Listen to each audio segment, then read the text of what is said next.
Super ici. Vas-y. Ouais, c'est bon, y'a rien. Ah, c'est pas strict.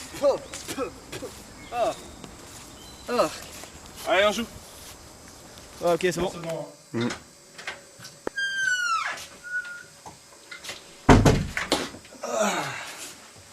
Ah, j'ai encore plein de choses sur le visage. Ça ne veut pas partir. Ah, quelle crasse.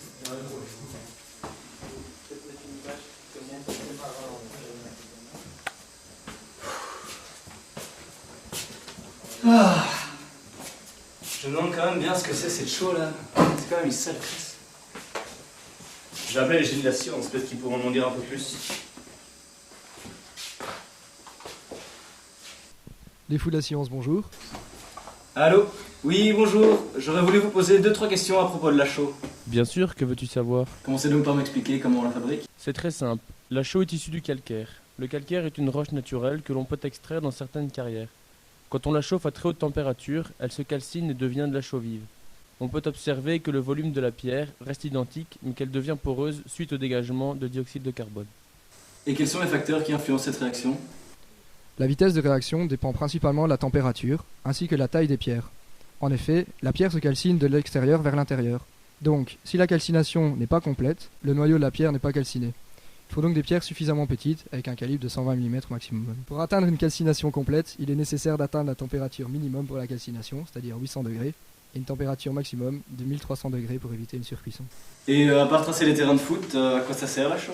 La chaux intervient dans de nombreux domaines, entre autres dans le traitement de l'eau, comme l'adoucissement, ou encore dans la régulation du pH. En termes de quantité, la chaux se classe en tête parmi les produits chimiques utilisés pour le traitement de l'eau potable et de l'eau destinée aux industries. La chaux intervient également dans la composition du verre. On utilise aussi la chaux éteinte, chaux vive ayant réagi avec de l'eau. Celle-ci sert par exemple à tracer les lignes de football. En sidérurgie, elle est utilisée dans l'affinage de l'acier. Sachant qu'il faut 30 à 40 kg de chaux pour produire une tonne d'acier, tu peux imaginer son importance dans ce secteur. Comme tu peux le constater, la chaux est partout autour de toi. Et comment c'est possible de fabriquer autant de chaux à la fois? On utilise des fours industriels, par exemple le four Mars qui est un des plus efficaces. Il se compose de 2 tours connectées ensemble. Le principe est le suivant. Il y a 2 cheminées dans lesquelles descendent du calcaire.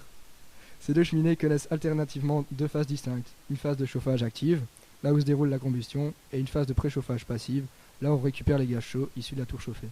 Pourquoi le four est-il composé de 2 tours?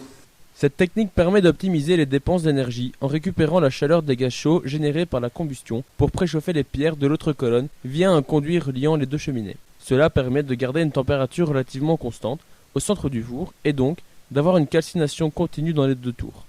De plus, on insère de l'air froid par le bas des colonnes pour récupérer la chaleur de la chaux. L'énergie accumulée lors de ce refroidissement est également utilisée pour préchauffer le calcaire dans le haut du four. Et est-ce que la combustion s'effectue à l'intérieur ou à l'extérieur du four? Celle-ci s'effectue à l'intérieur, dans le second tiers du four. On y injecte par des lances du carburant, qui peut être de la biomasse ou du gaz naturel, et l'oxygène nécessaire à la combustion est fourni par l'air injecté par le haut. Où va tout cet air? Les gaz d'échappement sont évacués par le sommet de la tour en préchauffage. Ils sont d'abord filtrés dans des manches qui capturent la poussière et sont ensuite dilués pour diminuer leur température, qui reste toutefois supérieure à 150 degrés, afin d'évacuer également l'eau de la combustion. Est-ce que le four fonctionne en permanence? Ça dépend de l'exploitant. Par exemple, le four de l'Oise à Gemelle fonctionne 24 heures sur 24. Le temps de séjour des pierres dans le four est de 24 heures. Étant donné que le four est sous pression, on ne peut le recharger et le décharger que lorsqu'on effectue une inversion.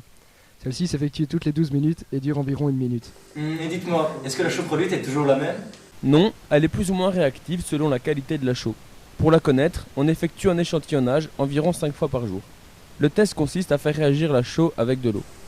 Un grand merci pour toutes ces explications, j'espère vous revoir bientôt. Au revoir les génies. Y a pas de quoi mon ami, que la science soit avec toi.